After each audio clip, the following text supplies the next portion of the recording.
तो कुछ इस तरीके से आपको पूरा फॉर्म फिल करके बैंक ऑफ बड़ौदा में दे देना है। तो हेलो एवरीवन, आज की वीडियो में हम बात करने वाले हैं कि आप कैसे जो है बैंक ऑफ बड़ौदा की कैश डिपॉजिट स्लिप को भर सकते हो। तो अगर आपको भी बैंक ऑफ बड़ौदा में अपने पैसे को जमा करवाना है, पैसों को डिपॉजिट करवाना है, तो फिर आप कैसे इस फॉर्म को भरोगे, वही मैं आपको आज के इस वीडियो में बताऊंगा।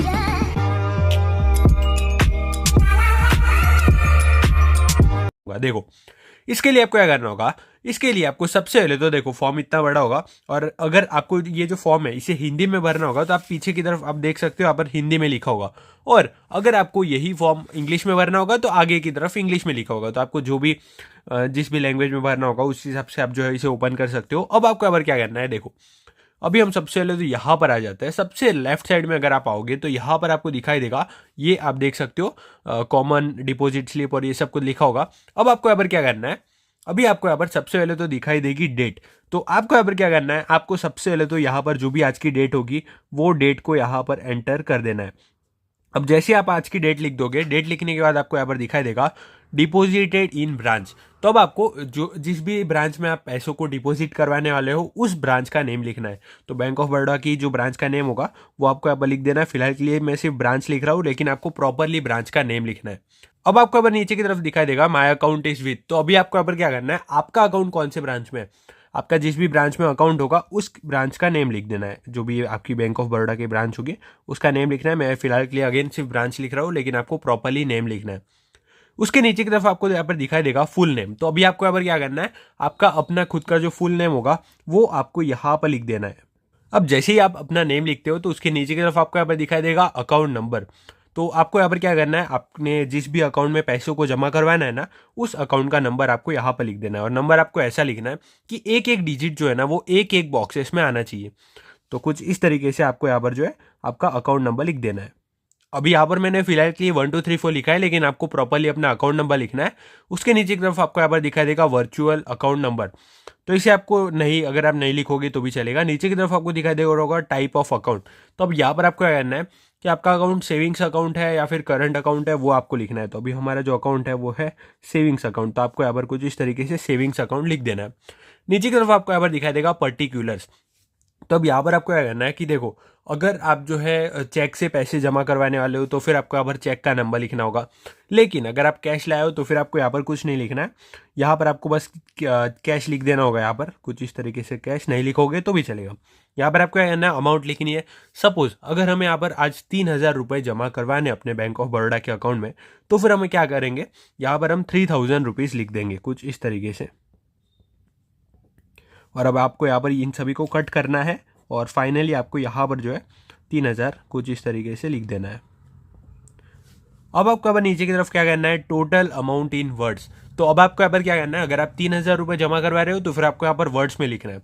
जैसे कि अगर आप हिंदी में लिख रहे हो तो फिर आपको लिखना है 3,000 रुपये मात्र, या फिर अगर आप इंग्लिश में लिख रहे हो तो फिर आपको लिखना होगा 3,000 रुपीज़ ओनली। तो कुछ इस तरीके से आपको वर्ड्स में लिख देना है। अब आपको आ जाना है इस साइड में। इस साइड में जब आओगे तो राइट साइड में आपको यहाँ पर बहुत सारे ऑप्शन दिखाई देंगे। सबसे पहले जैसे मैंने पहले बताया, आपको यहाँ पर डेट लिख देनी है। तो हम यहाँ पर भी अपनी आज की जो भी डेट है वो लिख देते हैं। तो अब आपको यहाँ पर क्या करना है, यहाँ पर आपको दिखाई दे रहा होगा डिपॉजिटेड इन ब्रांच, जैसे हमने पहले लिखा था। तो यहाँ पर आपको क्या लिखना है कि आपने कौन से ब्रांच में आप जो है आपके पैसों को जमा करवा रहे हो, उस ब्रांच का नेम आपको यहाँ पर लिख देना है। मैं फिलहाल के लिए अगेन सिर्फ ब्रांच लिख रहा हूँ, लेकिन आपको प्रॉपरली ब्रांच का नेम लिखना होगा। जो जिस भी एरिया में वो ब्रांच होगी ना, बस वही नेम होगा उसका ब्रांच का। ओके, अब आपको यहाँ पर दिखाई दे रहा होगा माई अकाउंट इज विथ। तो आपका अकाउंट कौन सी ब्रांच में है उस ब्रांच का नेम आपको यहाँ पर लिख देना है। अब उसके नीचे की तरफ आपको यहाँ पर दिखाई दे रहा होगा फुल नेम। तो अब आपको यहाँ पर अपना फुल नेम यहाँ पर लिख देना है। तो कुछ इस तरीके से आपको अपना पूरा नाम लिख देना है। नीचे की तरफ आपको यहाँ पर अगेन दिखाई देगा अकाउंट नंबर। तो अब आपको यहाँ पर क्या करना है, जिस भी अकाउंट में आपको पैसे जमा करवाने हैं उस अकाउंट का नंबर आपको यहाँ पर लिख देना है। और अगेन मैंने जैसे आपको बताया कि आपका जो एक एक नंबर डिजिट है ना वो एक एक बॉक्सेस में आना चाहिए। तो अब जैसे आप अकाउंट नंबर लिखोगे तो उसके बाद में आपको यहाँ पर दिखाई देगा टाइप ऑफ अकाउंट। तो अभी आपको यहाँ पर टाइप ऑफ अकाउंट में वही लिखना है कि आपका अकाउंट जो है सेविंग्स अकाउंट है या फिर करंट अकाउंट है। तो अभी हमारा सेविंग्स अकाउंट है तो मैंने सेविंग्स अकाउंट लिख दिया है। उसके नीचे की तरफ आपको यहाँ पर दिखा देगा वर्चुअल अकाउंट नंबर। यहाँ पर आपको कुछ भी नहीं करना है, कुछ भी नहीं लिखना है। उसके नीचे आपको यहाँ पर दिखा देगा चेक डिपॉजिट और कैश डिपॉजिट। तो देखो, अभी अगर आप जो है चेक से पैसे जमा करवा रहे हो तो फिर आपको ये वाला फॉर्म इतना भरना है, लेकिन अगर आप कैश में पैसे जमा करवा रहे हो तो फिर बस आपको इतना भरना है। अब यहाँ पर आपको क्या क्या लिखना होगा, देखो यहाँ पर आपको बस यही लिखना होगा कि आप कितने पैसों को जमा करवा रहे हो या फिर आपके पास कितनी नोट्स है। देखो अगर सपोज हम यहाँ पर 3,000 रुपये जमा करवा रहे हैं तो अभी हमारे पास 2,000 की कितनी नोट है वो लिखना है, लेकिन 2,000 की तो बंद हो चुकी है, तो 500 की कितनी नोट है। सपोज यहाँ पर मेरे पास है 500 की 4 नोट, तो ये कितने पैसे हो चुके हैं, ये हो चुके हैं हमारे 2,000 रुपये। तो कुछ इस तरीके से आपको पैसे लिखना है। अब सपोज मेरे पास जो है 200 की भी 5 नोट है, तो हम क्या लिखेंगे, यहाँ पर 5 लिख देंगे और ये 200 की 5 नोट यानी कि 1,000 रुपये यहाँ पर हो चुके हैं। अब आपको नीचे की तरफ टोटल अमाउंट लिखनी है कि टोटल आपके कितने पैसे हैं, टोटल आप कितने पैसे लाए हो। तो अभी टोटल मेरे पे जो पैसे हैं वो है 3,000 रुपये, कुछ इस तरीके से। और ये सब कुछ आपको कट कर देना है और यहाँ पर आपको 3,000 लिखने के बाद स्लैश करके कुछ इस तरीके से डैश कर देना है। ओके, नीचे की तरफ आपको यहाँ पर दिखाई देगा देखो टोटल अमाउंट इन वर्ड्स, तो जैसे हमने वर्ड्स में लिखा था तो आपको लिखने हैं 3,000 रुपीज़ ओनली या फिर 3,000 रुपये मात्र। तो कुछ इस तरीके से आपको टोटल जो है वर्ड्स में भी लिख देना है।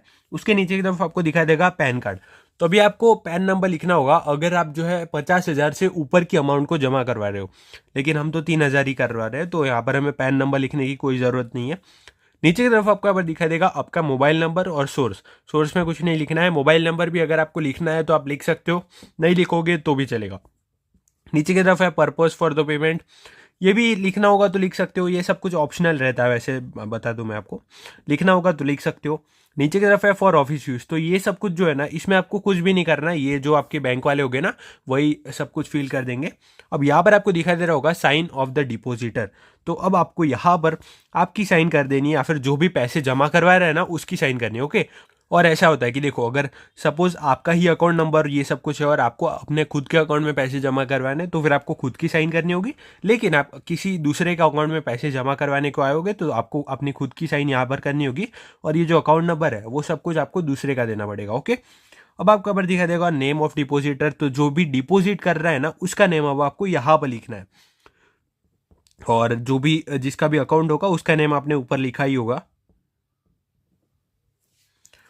तो कुछ इस तरीके से आपको पूरा फॉर्म फिल करके बैंक ऑफ बड़ौदा में दे देना है। तो उसके बाद में आपको इतना वाला जो पार्ट होगा वो अपने खुद के पास रखना होगा और ये वाला जो पार्ट है वो ऑफिसर्स या फिर जो भी बैंक वाले होंगे वो ले लेंगे और आपको 3,000 रुपये भी साथ में देने पड़ेगी। अगर आपको ये वीडियो इन्फॉर्मेटिव लगा हो तो वीडियो को लाइक कर देना, चैनल को सब्सक्राइब कर देना। वीडियो देखने के लिए आपका धन्यवाद।